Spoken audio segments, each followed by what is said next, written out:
ধন্যবাদ। এই মুহূর্তে আমি সাগর রয়েছি আপনাদের সাথে। পাকিস্তান এবং জিম্বাবুয়ের মধ্যকার আজকের টাই নেশন সিরিজের টি-20 ম্যাচটির সামারি আমি আপনাদের সাথে শেয়ার করার চেষ্টা করব। টাই নেশন সিরিজে আজকে পাকিস্তান এবং জিম্বাবুয়ে দুটি দল কিন্তু মুখোমুখি হয়েছিল, যেখানে পাকিস্তান প্রথমে টসে জয়লাভ করেন এবং বোলিং করার সিদ্ধান্ত নেয়। সেই সুবাদে জিম্বাবুয়ে প্রথমে ব্যাটিং করতে হয়। প্রথমে ব্যাট করে তারা নির্ধারিত 20 ওভার খেলে 8 উইকেট হারিয়ে 147 রান করতে সমর্থ হয়। জিম্বাবুয়ে ব্যাটসম্যানদের মধ্যে ব্রেন ব্যানেট উনি কিন্তু 49টি রান করেন 36টি বল থেকে। টাডি ওয়ানশি মানুন মানি উনি কিন্তু 30টি রান করেন 22টি বল থেকে। Brendon Taylor wicket keeper batsman, উনি কিন্তু 14টি রান করেন 14টি বল থেকে। ব্রায়ান বার্ল তিনি কিন্তু 8টি রান করেন 8টি বল থেকে। সিকান্দার রাজা দলীয় ক্যাপ্টেন জিম্বাবুয়ে ক্রিকেট টিমের, উনি কিন্তু 34টি রান করেন 24টি বল খেলে। টনি মানিয়ঙ্গা উনি কিন্তু 3টি রান করেন 4টি বল থেকে। তাসিঙ্গা মুসে কিওয়া উনি কিন্তু মাত্র 2টি রান করেন 3টি বল খেলে। ব্র্যান্ড ইবান 2টি রান করেন 5টি বল থেকে। টিনু টেন্ডা মাফুজা তিনি কিন্তু মাত্র 1টি রান করেন 3টি বল থেকে। রিচার্ড নিগার ইবা 1টি রান করেন 1টি বল থেকে। জিম্বাবুয়ে শুরুটা যতটা ভালো করেছিল, শেষটা কিন্তু ততটা ভালো করতে পারেনি। শুরুটা কিন্তু দুর্দান্ত করেছিল। জিম্বাবুয়ের প্রথম উইকেটের পতন ঘটে 72 রানে, দ্বিতীয় উইকেটের পতন ঘটে 91 রানে, তৃতীয় উইকেটের পতন ঘটে 94 রানে, চতুর্থ উইকেটের পতন ঘটে 106 রানে, 112 রানে পঞ্চম উইকেটের পতন ঘটে 119 রানে কিন্তু ষষ্ঠ উইকেটের পতন ঘটে। 125 রানে সপ্তম উইকেটের পতন ঘটে। 128 রানে অষ্টম উইকেটের পতন ঘটে। অর্থাৎ শুরুটা কিন্তু খুব ভালো করেছিল জিম্বাবুয়ে, কিন্তু শেষটা কিন্তু ভালো করতে পারেনি। পাকিস্তানের বোলারদের কথা যদি বলি, শাহিন আফ্রিদি 4 ওভার বল করে 34টি রান নেন, 1টি উইকেট। 34টি রান দিয়ে 1টি উইকেট কিন্তু তুলে নিতে সক্ষম হন। সালমান মির্জা 3 ওভার বল করে 21টি রান দিয়ে 1টি উইকেট তুলে নিতে পারেন। ফাহিম আশরাফ 1 ওভার বল করেন 11টি রান দেন, কোনো উইকেট কিন্তু শিকার করতে পারেনি। সায়েম আয়ুব 4 ওভার বল করেন 31টি রান দিয়ে 1টি উইকেট শিকার করতে পারেন। আবরার আহমেদ 4 ওভার বল করেন 28টি রান দেন, তুলে নিতে পারেন 1টি উইকেট।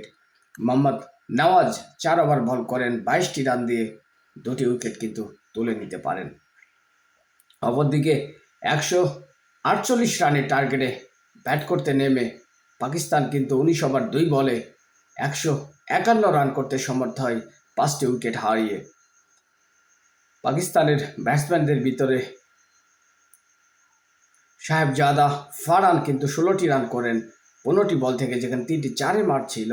সায়েম আয়ুব 22টি রান করেন 26টি বল খেলে। বাবর আজম তিনি কিন্তু আজকে খুব একটা সুবিধা করতে পারেনি, 0 রানেই কিন্তু তাকে প্যাভিলিয়নে ফেরত যেতে হয় 3টি বল খেলে। সালমান আলী আগা দলীয় ক্যাপ্টেন, তিনি কিন্তু 1টি রান করেন 2টি বল থেকে। ফাখার জামান ফাখার জামান তিনি কিন্তু 44টি রান করেন 32টি বল থেকে।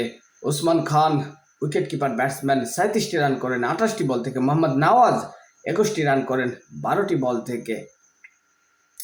পাকিস্তানের উইকেট পতনের টাইম লাইনটা যদি আপনাদের সাথে শেয়ার করার চেষ্টা করি, 27 রানে প্রথম উইকেটের পতন ঘটে, দ্বিতীয় উইকেটের পতন ঘটে 27 রানে, তৃতীয় উইকেটের পতন ঘটে 30 রানে।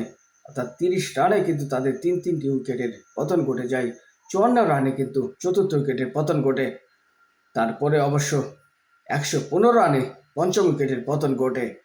অর্থাৎ শুরুটা কিন্তু পাকিস্তান খুব একটা সুবিধা করতে পারেনি, কিন্তু শেষটা কিন্তু ভালো করেছে। যেটার উল্টো হচ্ছে জিম্বাবুয়ে শুরুটা খুব ভালো করেছিল, শেষটা কিন্তু ভালো করতে পারেনি। তারপরেও পাকিস্তানের বোলারদের কথা যদি বলি বা ফিল্ডারদের কথা যদি বলি, খুব একটা সুবিধা করতে পারেনি। তারা কিন্তু কয়েকটা ক্যাচ কিন্তু মিস করেছেন আজকের খেলায়।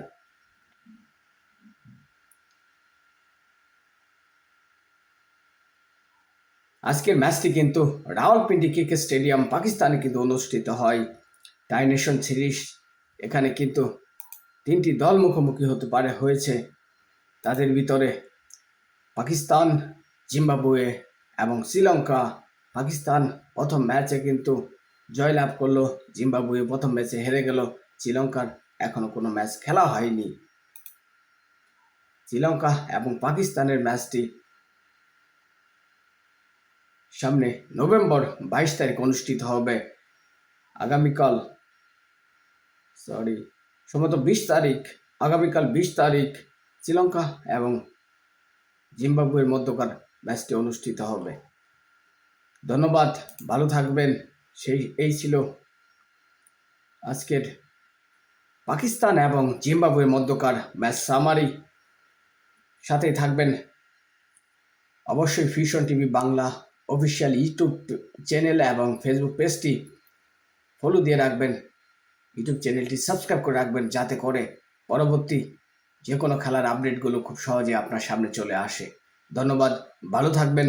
শীঘ্রই দেখা হবে লাইভে, কথা হবে, আড্ডা হবে, গল্প হবে। ধন্যবাদ, আজকের মতো বিদায় নিচ্ছি এখান থেকে।